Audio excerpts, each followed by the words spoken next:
بسم اللہ الرحمن الرحیم۔ شروع اللہ کے نام سے جو بڑا مہربان نہایت رحم والا ہے۔ قرآن کی حفاظت کا وعدہ اللہ نے فرمایا ہے، اِنَّا نَحْنُ نَزَّلْنَا الذِّكْرَ وَإِنَّا لَهُ لَحَافِظُونَ۔ بے شک یہ کتاب نصیحت ہم ہی نے اتاری ہے اور ہم ہی اس کے نگہبان ہیں۔ سورۃ الحجر آیت نمبر 9۔ اعوذ باللہ من الشیطان الرجیم، بسم اللہ الرحمن الرحیم، الحمدللہ رب العالمین، وصلی اللہ علی محمد وعلی آلہ طیبین و طاہرین المعصومین، ولعنت اللہ علی اعداء مجمعین، اللہم صلی علی محمد وآل محمد وعجل فرجہم۔ محترم ناظرین و سامعین، السلام علیکم۔ آج کی نئی ویڈیو کے ساتھ حاضر خدمت ہے، میں ہوں علی روحانی اور آپ دیکھ رہے ہیں ہمارا آفیشیل یوٹیوب چینل۔ محترم ناظرین و سامعین، آج کی ویڈیو کا عنوان دیکھ کر، ٹائٹل دیکھ کر کچھ مومنین تذبذب کا شکار ہیں۔ کمیونٹی ٹیب پر پوسٹ آنے کے بعد اور واٹس ایپ گروپ میں شیئر ہونے کے بعد مومنین اس طرف اس بابت پریشان نظر آئے کہ جناب علی روحانی صاحب جو ہیں وہ 13واں امام کون سا لے آئے ہیں، اور یہ کیا ویڈیو ہوگی اور اس کا عنوان کیا ہے۔ اور جو مخالفین ہیں جن سے پیغام توحید خاص کر برداشت نہیں ہوتا، انہوں نے اس بابت کچھ طنزیہ گفتگو بھی کی کہ جناب ایک نیا 13 امامی فرقہ لانچ کرنے جا رہے ہیں محترم، اور یہ وہ اس طرح کے عنوانات سے انہوں نے یاد کیا۔ تو بہرحال ان لوگوں کی جہالت میں مزید اضافے کا باعث بنتے ہوئے اور ان لوگوں کے حسد میں مزید اضافے کا باعث بنتے ہوئے یہ اقرار کرتے ہیں ہم کہ جناب ایک عنوان سے اگر دیکھا جائے، ایک عنوان سے کیا، یقیناً ہمیں زبان رسالت صلی اللہ علیہ وآلہ وسلم سے اور زبان امام ناطق سے اس ہمارے قائد کو، اس کو امام بھی کہا گیا ہے جی، اور یہ ہمارا ایک عنوان سے ہمارے امام ہیں۔ آج جو ویڈیو کا موضوع ہے، یقیناً آج کی ویڈیو کا یہ موضوع نہیں تھا، لیکن بعض دفعہ جب آپ اس سے متمسک ہوتے ہیں، اس کے مطالب اور مفاہیم پر غور کرتے ہیں، یا کوئی اس کا عنوان ایسا آ جاتا ہے جو آپ کو سوچنے پر مجبور کر دیتا ہے، تو وہ ایک ایسا عنوان بعد از نماز فجر، ایک ایسا موضوع اس کا نظروں سے گزرا جو اس ویڈیو کی وجہ بنا۔ آج ہم آپ کی خدمت میں مختصراً پیش کریں گے ایک امام، یعنی آپ کو پہلے اس کا تعارف کروائیں گے، تعارف تو یقیناً آپ کا ہے، اس کی مظلومیت کا احوال آپ کی خدمت میں پیش کریں گے۔ آج ہم بتائیں گے کہ کس طرح ہم اپنے 12ویں امام زمان جل اللہ تعالیٰ فرج و شریف کی غیبت میں کس طرح سے ان کی یاد میں تڑپتے ہیں، کس طرح سے ان کی کمی محسوس کرتے ہیں، کس طرح سے دعائے نطبہ کے تھرو ان کو یاد کرتے ہیں، مختلف دعاؤں کے تھرو ان کو یاد کرتے ہیں، کس طرح سے اللہ کریم سے دعا کرتے ہیں کہ ان کو اذن ظہور عطا فرما، الہی آمین، اور کس طرح سے آپ کے فراق میں، آپ کی جدائی میں آنسو بہاتے ہیں۔ لیکن بدقسمتی سے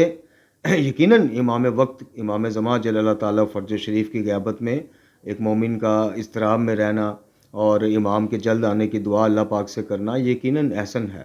لیکن بدقسمتی سے ایک ایسا امام، ایک ایسا قائد و رہبر کہ جو ہمہ وقت میرے ساتھ ہے، میرے سامنے ہے،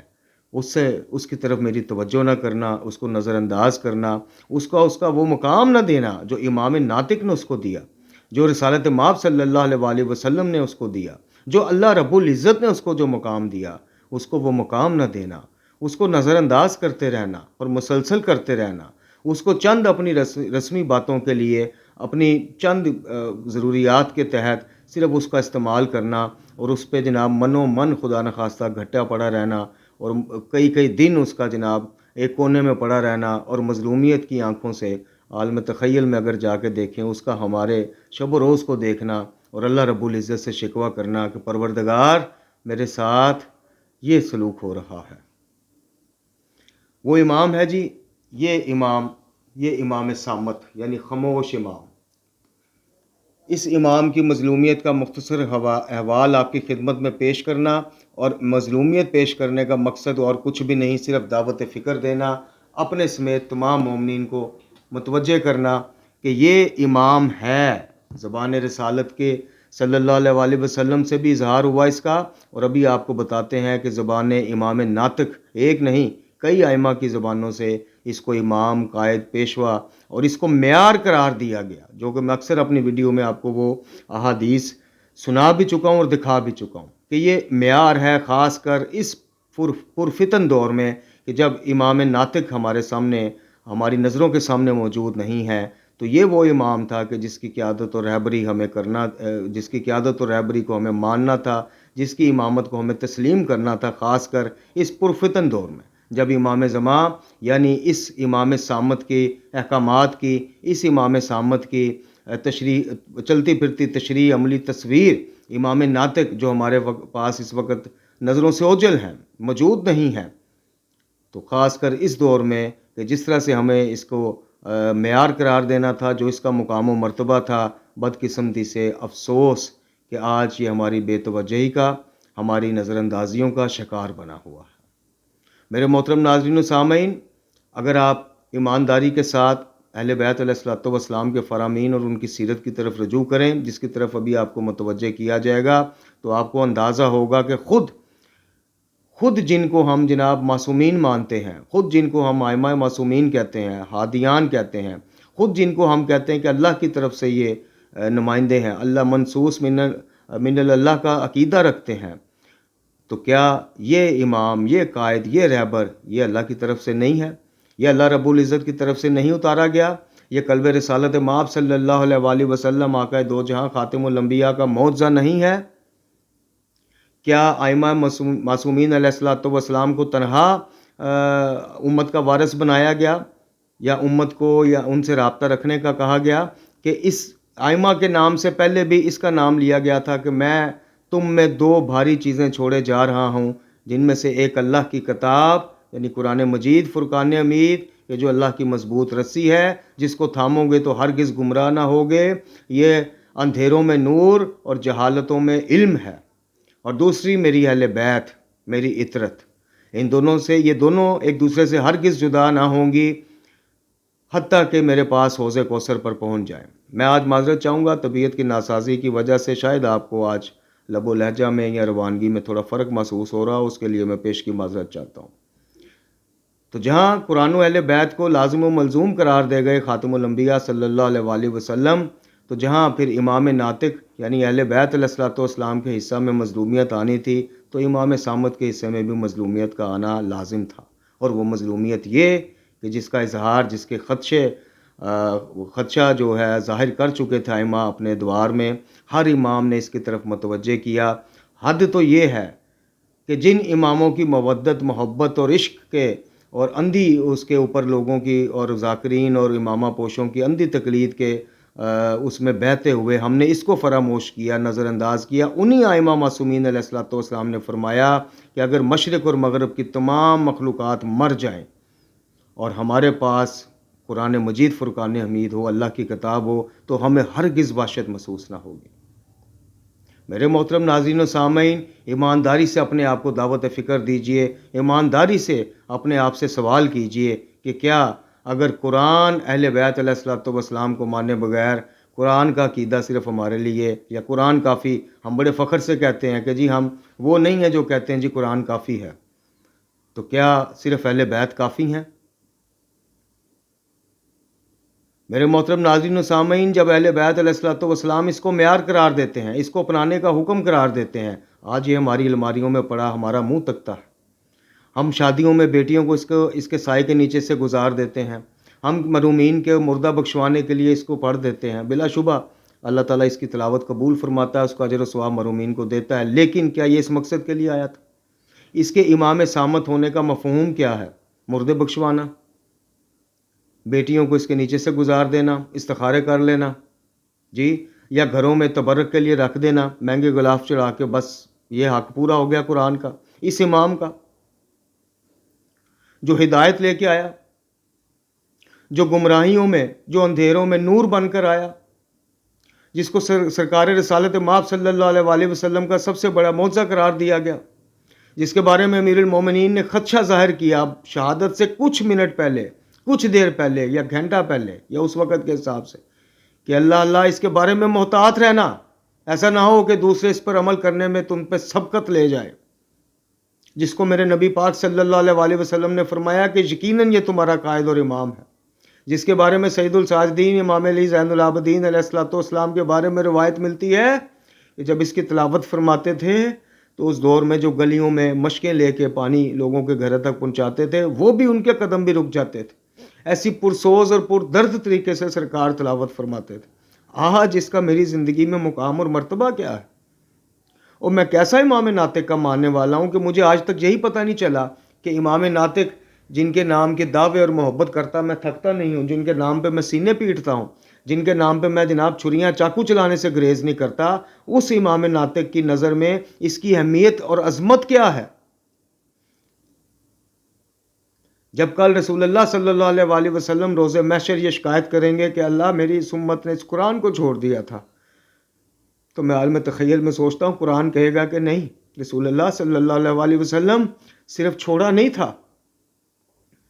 میری توہین کی گئی اس عنوان سے کہ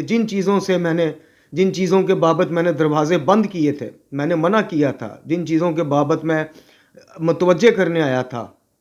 جن چیزوں کے بارے میں آگاہی دینے آیا تھا، انہی چیزوں کو دہرایا گیا۔ اس بدبخت علی روحانی نے، اس گناہگار نے، یا رسول اللہ صرف مجھے چھوڑا نہیں، میری مخالفت بھی کی، تو میرے پاس کیا پلے رہ جائے گا؟ میرا دعویٰ امامت، عقیدہ امامت،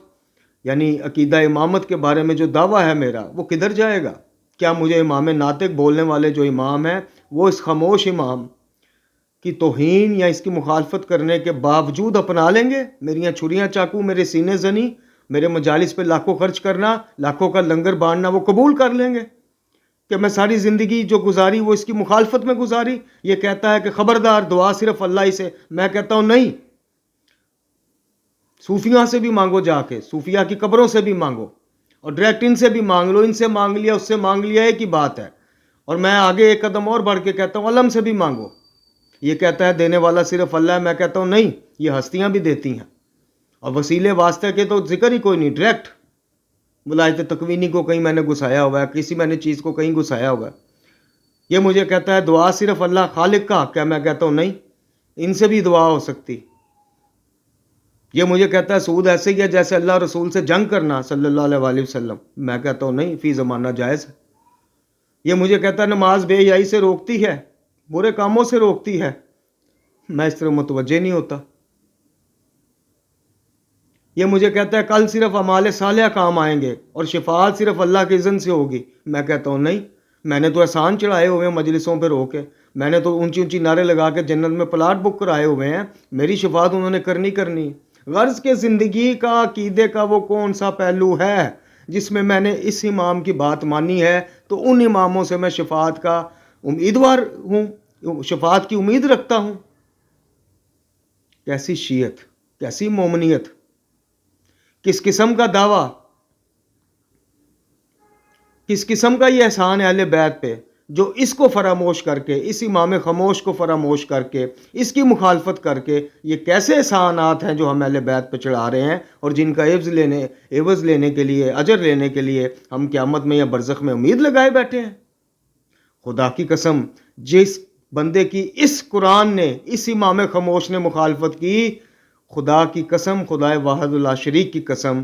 کہ کبھی یہ ذہن میں بھی نہ لائیے گا کہ معصومین علیہ الصلوۃ والسلام اس کی مخالفت میں اس بندے کی شفاعت کریں گے۔ یہ آپ کی بہت بڑی، آپ کی میری خام خیالی ہے۔ جس نے اس امام کی قدر نہیں کی جو ہر وقت سامنے ہے، ہر وقت رہنمائی کر رہا ہے، ہر وقت موجود ہے، وہ امام غیب کے آنے پر، ان کے ظہور کرنے پر ان کی قدر کرے گا؟ بکواس ہے یہ جو بندہ یہ کہتا ہے۔ جس بندے نے اس کی عظمت کو نہیں پہچانا، اس کے مقام و مرتبہ کو نہیں پہچانا، وہ بندہ یہ کہتا ہے کہ میں کربلا میں ہوتا تو سید الشہداء کے ساتھ اپنی جان قربان کر دیتا۔ جھوٹ ہے، یہ بہت بڑا دھوکہ ہے جو ہم اپنے آپ کو بھی دیتے ہیں، اپنی قوم کو بھی دیتے ہیں۔ آج مجالس میں ابتدائیہ کے علاوہ یہ قرآن ملتا کہاں ہے آپ کو؟ وہ بھی رسمی طور پہ ایک آیت پیش کرنی ہے اور آیت کو زبردستی توڑ موڑ کے جناب ولایت اور مودت تک لے کے جانا ہے، بس اس کے علاوہ مجالس میں قرآن ملتا کہاں ہے؟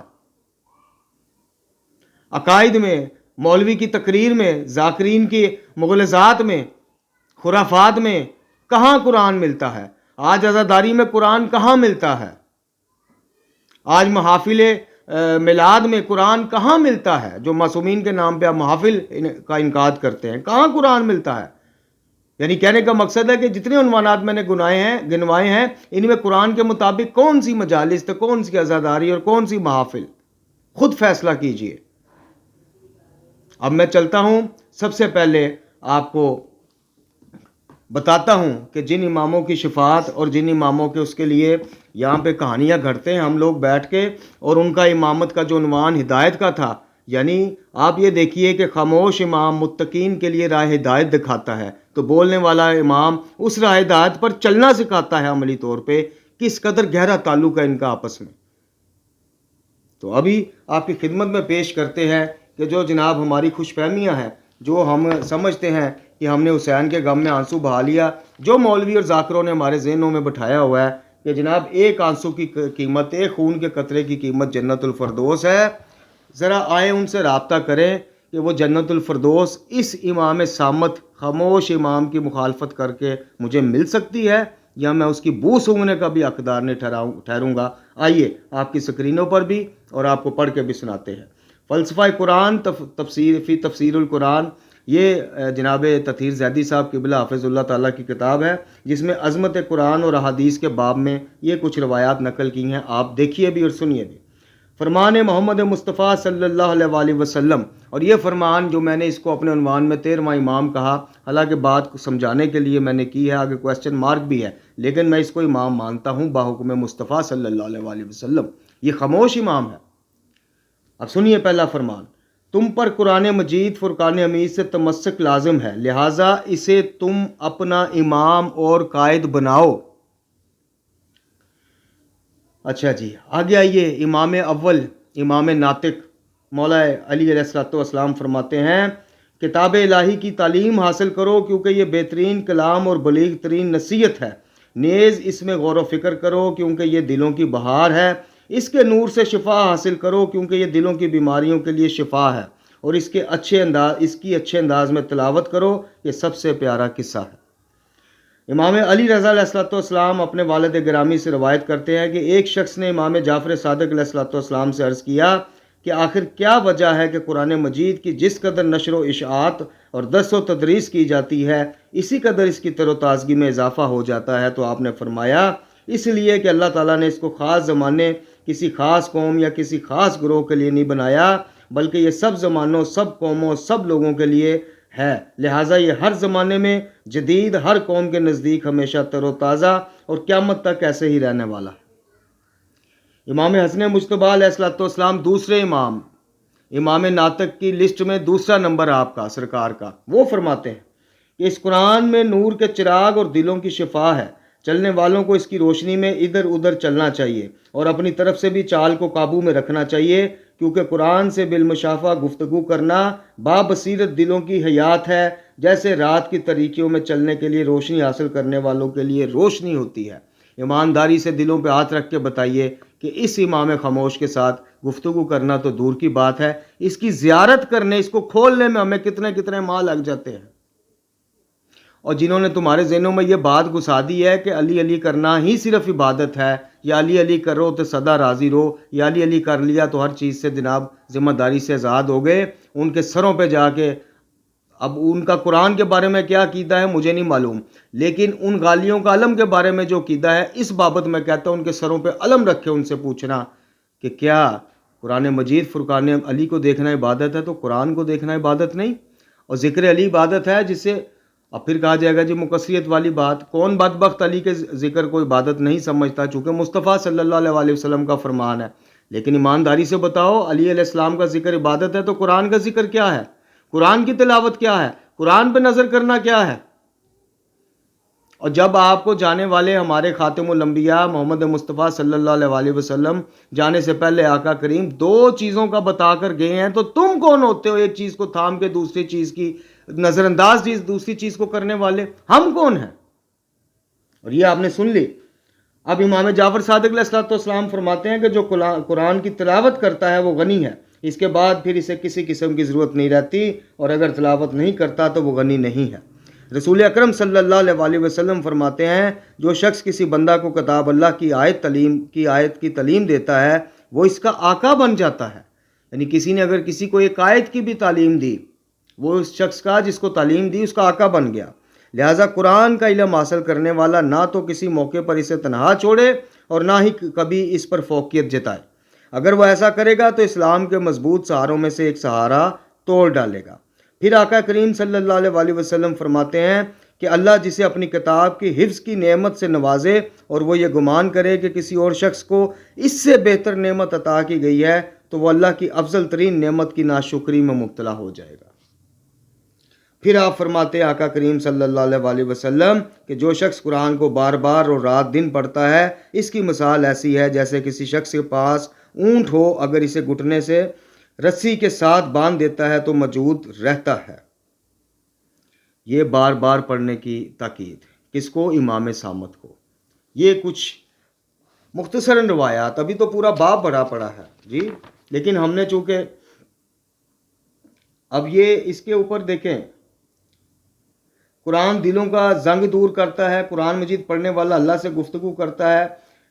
قرآن کو اچھی واضح سے پڑھنا چاہیے. قرآن میں غور و فکر کرنے کی فضیلت، قرآن کی تلاوت کے راستے، قرآن مجید کی تلاوت کو خشوع سے پڑھنے کا حکم اور گانا نہ بنانے کا حکم، قرآن کا ظاہر اور باطن. اب یہ بے شمار احادیث ہیں اس کی عظمت میں، اس خاموش امام کی عظمت میں. اب یہ کہا جائے کہ جناب روحانی صاحب اثنا عشری عقیدے سے نکل گئے، انہوں نے 13 اماموں کا دعویٰ کر دیا، تو میں جس عنوان سے، جس معنوی طریقے سے کی طرف میں متوجہ کرنا چاہ رہا ہوں اس طرح متوجہ ہوئی. امام 12 ہیں جو ہمارے پاس بولنے والے امام ہیں، فزیکل امام ہے، شخصیات کے روپ میں امام ہیں، لیکن اس کو بھی امام کہا گیا. وہ کس عنوان سے کیا گیا؟ ہدایت کے عنوان سے. اب جس طرح یہ ہدایت کے عنوان سے امام ہے، وہ امام بھی کوئی منتیں مرادیں پوری کرنے والے امام نہیں ہیں، وہ بھی ہدایت کے امام عنوان سے ہیں. وہ الگ بات ہے کہ اللہ تعالیٰ نہ اس کا واسطہ اور وسیلہ رد کرتا ہے تو نہ ان کا کرتا ہے. اس کے واسطے اور وسیلے سے بھی نوازتا ہے، گناہ معاف فرماتا ہے، اولاد مال روزی میں برکت دیتا ہے، تو ان کے واسطے سے بھی وسیلہ سے بھی کرتا ہے. لیکن بات کرنے کا مقصد یہ ہے کہ احادیث ائمہ معصومین علیہم السلام کی روح سے یہ بھی ہمارا امام ہے، تو اس کو ہم نظر انداز کیوں کرتے ہیں؟ اور ہم کیسے محب ہیں کہ ایک امام بولنے والے کی غیبت پہ ہم آنسو بہاتے ہیں، اور ایک امام ہمارے پاس ہر وقت موجود ہے جس کی زیارت، جس کو کھولنے کے لیے مہینوں کے مہینے لگا دیتے ہیں، ہفتوں کے ہفتے لگا دیتے ہیں. اب چلیے ذرا امام ناطق، امام اول جناب علی مرتضیٰ علیہ الصلوۃ والسلام سے مزید رابطہ کرتے ہیں اور جناب اس بابت ان سے مزید رہنمائی لیتے ہیں. یہ آپ کی سکرینوں پر خطبہ نمبر 174، اس کا جو کافی واضح و نصیحت سے بھرپور یہ خطبہ ہے. لیکن ہم آتے ہیں کہ اپنے موضوع کی طرف، یعنی قرآن کی طرف. فرماتے ہیں کہ یاد رکھو یہ قرآن ایسا نصیحت کرنے والا ہے جو فریب نہیں دیتا. یہ اب سن لیجئے، یہ اس امام معصوم کی زبان سے نکلے الفاظ ہیں کہ جن کے بابت آپ یہ عقیدہ ہم رکھتے ہیں کہ اللہ کی طرف سے منصوص من اللہ ہیں، معصوم ہیں، تربیت یافتہ ہیں رسول اللہ صلی اللہ علیہ وسلم سے. یہ ان کے الفاظ ہیں. ان الفاظوں کی قدر و قیمت کو جانیے کہ یہ فریب نہیں دیتا اور ایسا ہدایت کرنے والا ہے جو گمراہ نہیں کرتا، ایسا بیان کرنے والا ہے جو غلط نہیں کہتا. جو بھی اس قرآن کا ہم نشین ہوا وہ ہدایت کو بڑھا کر گمراہی اور ضلالت کو گھٹا کر گمراہی اور ضلالت سے الگ ہوا. جان لو کہ کسی کو قرآن کی تعلیمات کے بعد کسی اور لایا عمل کی احتیاج ہی نہیں رہتی، ضرورت ہی نہیں رہتی. تعلیمات قرآن کے بعد کسی فلسفے کی ضرورت نہیں رہتی، کسی امامہ پوش سے پوچھنے کی ضرورت نہیں رہتی کہ مدد کون کرتا ہے، قرآن نے بتا دیا. اور نہ کوئی قرآن سے کچھ سیکھنے سے پہلے اس سے بے نیاز ہو سکتا ہے. اس سے اپنی بیماریوں کی شفا چاہو، اپنی مصیبتوں پر اس سے مدد مانگو، یعنی اس کے وسیلہ سے. اس میں کفر و نفاق اور ہلاکت و گمراہی جیسے بڑی بڑی مرضوں کی شفا پائی جاتی ہے. اس کے وسیلہ سے اللہ سے مانگو اور اس کی دوستی کو لیے ہوئے اس کا رخ اختیار کرو. یہ وہ امام ہے جس کی دوستی کرنے کا حکم، جس سے دوستی کرنے کا حکم امام ناطق بولنے والے امام بتا رہے ہیں کہ اس سے خدا کے واسطے اس کی طرف رخ کرو، اس کو دوست بنا کر۔ اور دیکھو تو صحیح بے شرمو، امام فرما رہے ہیں کہ یہ تمہیں کس طرف لے کے جاتا ہے، کس طرح تمہاری زندگی اور اخروی معاملات کو سہل اور آسان بنا دے گا۔ لیکن نہیں، وہ مظلومیت ہمیں یاد ہے جو یاد رہنی بھی چاہیے۔ میں یہ نہیں کہتا، بات کو غلط رنگ دینے والے غلط طرف نہ لے کے جائیں، لیکن اس کو یاد رکھنا اور سامنے پڑے اس امام کی مظلومیت کو بھول جانا، یہ کہاں کا انصاف ہے؟ یہ کہاں کی محبت اور مودت اہل بیت ہے؟ خود فیصلہ کیجیے۔ اچھا، اس کی دوستی کو لیے ہوئے اس کا رخ کرو، اسے لوگوں سے مانگنے کا ذریعہ نہ بناؤ۔ جی ہاں، کمائی کا ذریعہ، اگر ذکر اہل بیت کمائی کا ذریعہ بنانا حرام، تو اس کو بھی کمائی کا ذریعہ بنانا حرام۔ یقیناً بندوں کے لیے اللہ کی طرف متوجہ ہونے کا اس جیسا کوئی ذریعہ ہی نہیں۔ لو جی،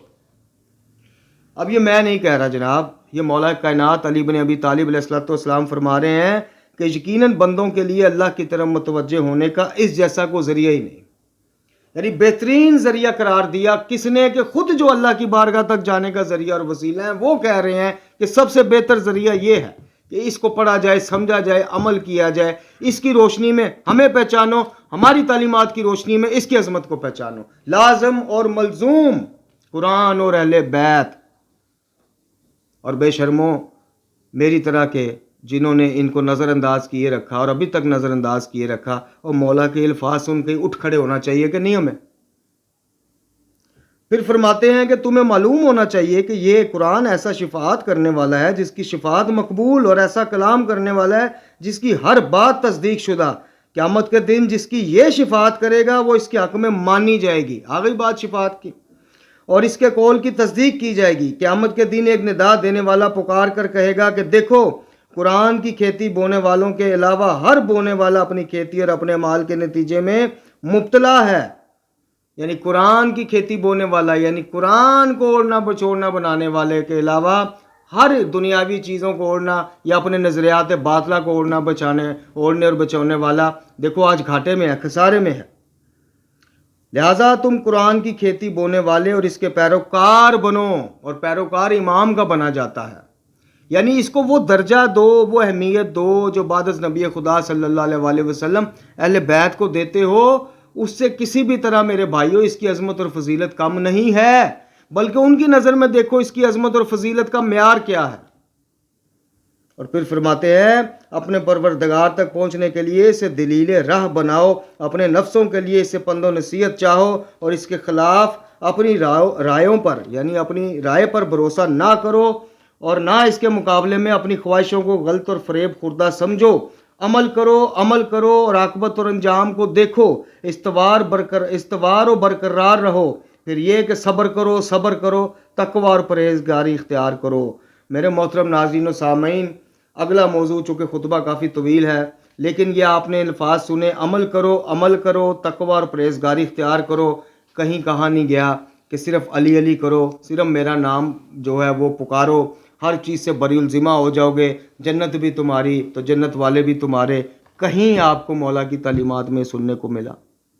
اب چلیے جلدی سے آپ کی خدمت میں سید الساجدین امام علی زین العابدین علیہ الصلوۃ والسلام، بات عقائد کی ہو، بات قرآن کی ہو، بات جناب ایک راہ قرآن و اہل بیت کی ہو، اور سید الساجدین کی اس کتاب کا حوالہ نہ آئے صحیفہ کاملہ کا، تو یہ کیسے ہو سکتا ہے؟ تو چلیے ذرا سید ساجدین علیہ الصلوۃ والسلام سے بھی اس بابت رہنمائی لیتے ہیں، اور ان سے بھی پوچھتے ہیں کہ جناب عظمت قرآن، عظمت خاموش امام کے بارے میں سرکار کا کیا وہ ہے۔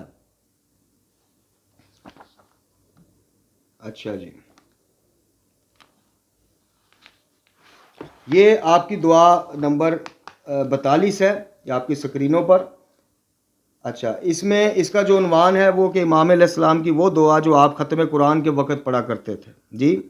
اس کی چند لائنیں آپ کی خدمت میں پیش کرتے ہیں۔ آپ فرماتے ہیں کہ اور یہ تیسری لائن ہے جی، اور اس کو ایسا نور قرار دیا کہ جس کی اتباع کر کے ہم گمراہی اور جہالت کی طریقی میں ہدایت پاتے ہیں۔ سید الساجدین علیہ السلام فرما رہے ہیں، اور اس قرآن کو شفا قرار دیا کہ جو اس کی طرف اپنے کانوں کو لگاتا ہے اور جو اس کو سن کر اس کی تصدیق کرتا ہے، اس کو قرآن کو ایک عدل والی میزان قرار دیا کہ جس کی زبان حق سے تجاوز نہیں کرتی، اور ایسا ہدایت کا نور کہ جس کی برہان یعنی ثبوت اس کے گواہوں کی نظر میں کبھی بجھتی نہیں، اور قرآن کو نجات کی ایک ایسی علامت قرار دیا کہ جو اس کی سنتوں پر عمل کرنے کا قصد کرے وہ گمراہ نہیں ہوتا، اور جو اس کی محفوظ رسیوں کو تھام لے اس تک ہلاکتوں کے ہاتھ نہیں پہنچتے۔ اس کی نچلی لائن میں فرماتے ہیں کہ پروردگار کہ جب تو نے ہماری مددگاری کی ہے کہ قرآن کی تلاوت کرنے پر، اور تو نے ہماری سخت زبانوں کے لیے اس کی حسین عبارتوں کو آسان کر دیا، اور ہمیں ان لوگوں میں قرار دیا کہ جو اس کی رعایت کرنے کا حق ادا کرتے ہیں، اور ہم اس کی محکم آیتوں کو تسلیم کر کے اپنے اعتقاد میں تیرے دین پر قائم ہیں، اور اس کی متشابہات یعنی اس کی جو آیات متشابہات ہیں کے سلسلے میں اقرار کر کے پناہ تلاش کرتے ہیں، اور اس کی روشن وضاحتوں کے سلسلے میں بھی پروردگار تو نے قرآن کو اپنے نبی محمد صلی اللہ علیہ وآلہ وسلم پر اجمال و اختصار کے ساتھ نازل کیا، اور اس کے عجائب کا علم مکمل ان پر الہام کیا، اور ہمیں اس کے علم کا وارث بنایا، علم قرآن کا، اور اس کے مفسر کے طور پر ہمیں اس پر فضیلت عطا کی کہ جو اس کے علم سے جاہل ہے، یعنی اس شخص پر ہمیں فضیلت دی کہ جو قرآن کا علم نہیں رکھتا، اور ہمیں تو نے نہ صرف اس کا وارث قرار دیا بلکہ اس کی تفسیر کا علم بھی دیا۔ ہمیں تو نے اس پر وہ قوت عطا کی جس کے ذریعے تو نے ہمیں ان لوگوں پر بلند مرتبہ عطا کیا جو قرآن کے اٹھانے کی طاقت نہیں رکھتے۔ پروردگارا جس طرح تو نے ہمارے دلوں کو قرار دیا ہے اس قرآن کے اٹھانے والا، اور اپنی رحمت سے تو نے اس کے شرف اور اس کے فضل کی معرفت کرائی ہے، بس تو رحمت کو نازل فرما محمد صلی اللہ علیہ وآلہ وسلم پر کہ جو اس کے خطیب ہیں، اور ان کی آل پر کہ جو اس کے خزینہ دار ہیں، اور تو نے ہم کو ان لوگوں میں قرار دیا جو اس بات کا اعتراف کرتے ہیں کہ یہ تیری طرف سے ہے، کہ کہیں ہم کو قرآن کی تصدیق کرنے میں کچھ شک اور عارض نہ ہو، اور نہ ہی ہم کو دل کی کجی اس قرآن کے راستے کی طرف قصد کرنے میں حائل ہو۔ اور اس کے بعد امام کی اس دعا میں امام اپنا اور اللہ کے درمیان وسیلہ بھی قرآن کو قرار دیتے ہیں۔ آپ پوری یہ دعا پڑھ لیجئے گا، یہ ختم قرآن کی دعا۔ میرے محترم ناظرین و سامعین، بات کرنے کا مقصد، متوجہ کرنے کا مقصد آج صرف یہ تھا کہ کہیں ایسا نہ ہو کہ جب امام وقت بھی ظہور کریں تو ہمارا ان کے ساتھ رویہ بھی یہ ہو کہ ٹھیک ہے امام آ گئے ہیں، ٹھیک ہے قرآن گھر میں پڑھا ہے، ٹھیک ہے امام آ گئے ہیں، ٹھیک ہے قرآن ہمیں ہدایت کی طرف بلا رہا ہے، قرآن کچھ چیزوں سے روک رہا ہے تو کچھ چیزوں کرنے کی رغبت دے رہا ہے، ٹھیک ہے امام آ گئے ہیں، امام حلال و حرام کے بارے میں ہم سے پوچھ رہے ہیں، متوجہ کر رہے ہیں، ٹھیک ہے قرآن الماری میں پڑھا ہے، ٹھیک ہے امام نے ظہور کر لیا اپنے ساتھیوں کے ساتھ، وہ اب جنگ کریں گے، ٹھیک ہے قرآن پڑھا ہے، ہم بیٹھے دیکھ رہے ہیں، ٹھیک ہے امام آ گئے ہیں، وہ جنگ کریں گے، ہم دیکھیں گے کیا بنتا ہے کیا نہیں، دل ہمارے امام کے ساتھ ہے، کوئی بات نہیں، دعائیں ان کے ساتھ ہیں، ٹھیک ہے قرآن پڑھا ہے، دل میں اس کی عقیدت ہے، ٹھیک ہے زبان پر اس کی تعریف ہے۔ اور خدا کے بندو، اگر وہ امام خاموش جو 24 گھنٹے ہمارے ساتھ ہے، اور جس نے قیامت تک، جب تک یہ قیامت والے دن اٹھا نہیں لیا جائے گا، اس نے رہنا ہے، اور جس نے گواہ بن کر آنا ہے، جس نے شفاعت کرنے والا اہل بیت کے ساتھ آنا ہے، یعنی قرآن اور اہل بیت حوض کوثر تک جدا نہیں ہوں گے، خدا کے بندو ہم کیوں کر اس کو نظر انداز کر سکتے؟ کیوں کر اس کی ہماری زندگیوں میں اس کا کوئی مقام، کوئی ٹائم نہیں ہے ہمارے پاس؟ کیوں کر اس کی زیارت، اس کو کھولنے کے لیے مہینوں اور ہفتوں لگ جاتے ہیں؟ ذرا سوچئے گا، بلکہ ذرا نہیں پورا سوچئے گا۔ پروردگار سے دعا ہے کہ مجھ گناہ گار کو ان کوتاہیوں جو اس امام خاموش کی بابت مجھ سے ہوئی ہیں آج تک، ان کی معافی کا طلبگار ہوں، اور آئندہ اس کو پڑھنے، سمجھنے اور اس پر عمل کرنے کی توفیق کا خواستگار ہوں اپنے پروردگار سے۔ اور ائمہ معصومین جو بولنے والے امام ہیں، اور خاص کر رسول اللہ صلی اللہ علیہ وآلہ وسلم آقا دو جہاں خاتم الانبیاء، کہ جن کا ایک معجزہ رہتی دنیا تک انشاءاللہ اس امام خاموش یعنی قرآن کی صورت میں رہے گا، میں ان سے بھی معافی چاہتا ہوں، تو ائمہ معصومین سے بھی معافی چاہتا ہوں کہ میں آپ کے کہنے کے باوجود میں امامہ پوشوں پہ ڈپینڈ کر بیٹھا، میں ذاکروں پہ ڈپینڈ کر بیٹھا، میں نے اس کی عظمت کو نہیں پہچانا، اس کی معرفت کو نہیں پہچانا، میں نے آپ کے اقوال پہ بھروسہ ہی نہیں کیا، معاذ اللہ، کہ جس کی شفاعت یہ کرے گا اسی کی شفاعت آپ نے کرنی ہے، جس کے لیے پھاٹک اس نے بند کر دینا اس کو آپ بھی نہیں کھولیں گے۔ میں معافی چاہتا ہوں۔ لا حول ولا قوت الا باللہ العلی العظیم، وصلی اللہ علی محمد وعلی آلہ طیبین الطاہرین۔